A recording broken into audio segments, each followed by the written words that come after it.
بسم اللہ الرحمن الرحیم. ویلاگ نمبر ہے 169 اور آج پہلی قسط ہے. پیج ہے 147 اور ہیڈنگ چل رہا ہے حضرت عمر کا قبول اسلام.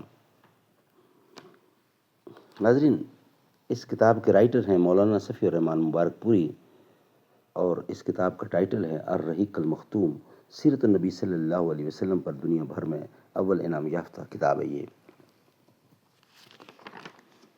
رابطہ عالم اسلامی مکہ مکرمہ کے زیر اہتمام منعقدہ سیرت نگاری کے عالمی مقابلے میں اول آنے والی عربی کتاب کا اردو ترجمہ. بسم اللہ الرحمن الرحیم. یسقون من رحیق مختوم، یہ لوگ سرے بمہر شراب پلائے جائیں گے. بسم اللہ الرحمن الرحیم. وَإِن تُطِيعُوهُ تَهْتَدُوا، اور اگر اس کی فرما برداری کرو گے تو راہ پاؤ گے. نحمدہ ونصلی علی رسولہ الکریم. بسم اللہ الرحمن الرحیم. نہ تھا کچھ تو خدا تھا، کچھ نہ ہوتا تو خدا ہوتا. ڈبویا مجھ کو ہونے نے، نہ ہوتا میں تو کیا ہوتا. ہم پرورش لوح و قلم کرتے رہیں گے، جو دل پہ گزرتی ہے رقم کرتے رہیں گے. واقعہ چل رہا ہے، بیان چل رہا ہے حضرت عمر کا قبول اسلام. اس کا بقیہ حصہ ہم آپ کے سامنے رکھ رہے ہیں. آج کے لحاظ سے یہ پہلی قسط ہے اور وی لاگ نمبر اس کتاب کا 169 ہے. حضرت عمر رضی اللہ کا بیان ہے کہ اس وقت میرے دل میں اسلام جاگزیں ہو گیا، یعنی اس وقت میرے دل میں اسلام جاگزیں ہو گیا. تاریخ عمر بن خطاب ابن اسحاق نے عطا اور مجاہد سے بھی تقریباً یہی بات نقل کی ہے، البتہ اس کا آخری ٹکڑا اس سے مختلف ہے.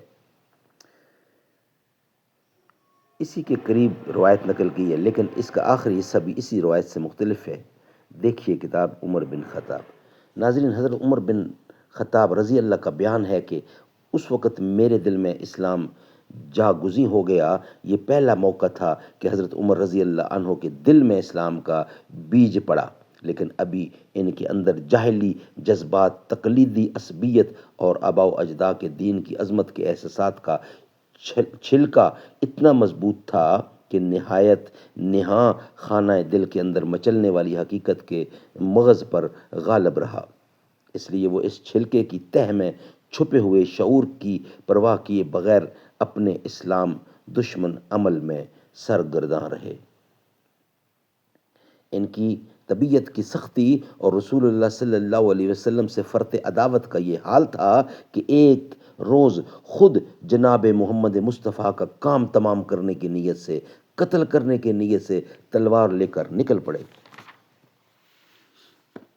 لیکن ابھی راستے ہی میں تھے کہ نعیم بن عبداللہ النہام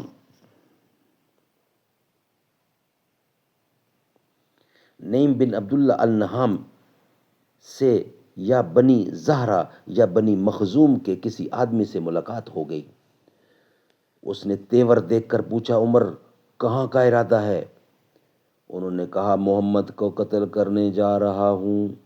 اس نے کہا، محمد کو قتل کر کے بنو ہاشم اور بنو زہرہ سے کیسے بچ سکو گے؟ حضرت عمر نے کہا، معلوم ہوتا ہے تم بھی اپنا پچھلا دین چھوڑ کر بے دین ہو چکے ہو. اس نے کہا، عمر ایک عجیب بات نہ بتا دوں؟ تمہاری بہن اور بہنوئی بھی تمہارا دین چھوڑ کر بے دین ہو چکے ہیں. یہ سن کر عمر غصے سے بے قابو ہو گئے اور سیدھے بہن بہنوئی کا رخ کیا. وہاں انہیں حضرت خباب بن ارت سورۃ طہ پر مشتمل ایک صحیفہ پڑھا رہے تھے اور قرآن پڑھانے کے لیے وہاں آنا جانا حضرت خباب کا معمول تھا. جب حضرت خباب نے حضرت عمر کی آہٹ سنی تو گھر سے اندر چھپ گئے اور ادھر حضرت عمر کی بہن فاطمہ نے صحیفہ چھپا دیا۔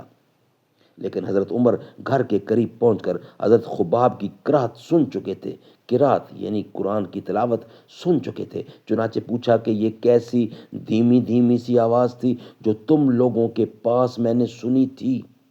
انہوں نے کہا کچھ بھی نہیں، بس ہم آپس میں باتیں کر رہے تھے۔ حضرت عمر رضی اللہ عنہ نے کہا غالباً تم دونوں بے دین ہو چکے ہو۔ بہنوئی نے کہا اچھا عمر یہ بتاؤ اگر حق تمہارے دین کے بجائے کسی اور دین میں ہو تو؟ حضرت عمر کا اتنا سننا تھا کہ اپنے بہنوئی پر چڑھ بیٹھے اور انہیں بری طرح کچل دیا۔ ان کی بہن نے لپک کر انہیں اپنے شوہر سے الگ کیا تو بہن کو ایسا چانٹا مارا کہ چہرہ خون آلود ہو گیا۔ ابن اسحاق کی روایت ہے کہ ان کے سر میں چوٹ آئی۔ بہن نے جوش غضب میں آ کر کہا عمر اگر تیرے دین کے بجائے دوسرا ہی دین برحق ہو تو؟ اشہد اللہ الہ الا اللہ و اشہد ان محمد رسول اللہ۔ میں شہادت دیتی ہوں کہ اللہ کے سوا کوئی لائق عبادت نہیں، اور میں شہادت دیتی ہوں کہ محمد صلی اللہ علیہ وسلم اللہ کے رسول ہیں۔ یہ سن کر حضرت عمر پر مایوسی کے بادل چھا گئے اور انہیں اپنی بہن کے چہرے پر خون دیکھ کر شرم و ندامت بھی محسوس ہوئی۔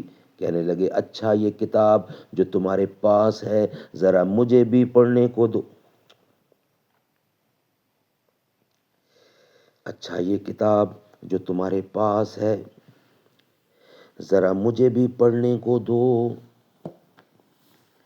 ناظرین اس کا بقیہ حصہ ہم انشاءاللہ نیکسٹ ویلاگ میں رکھیں گے۔ ویلاگ تھوڑا لمبا ہے اس لیے بقیہ حصہ اس کے بعد رکھیں گے ویلاگ میں۔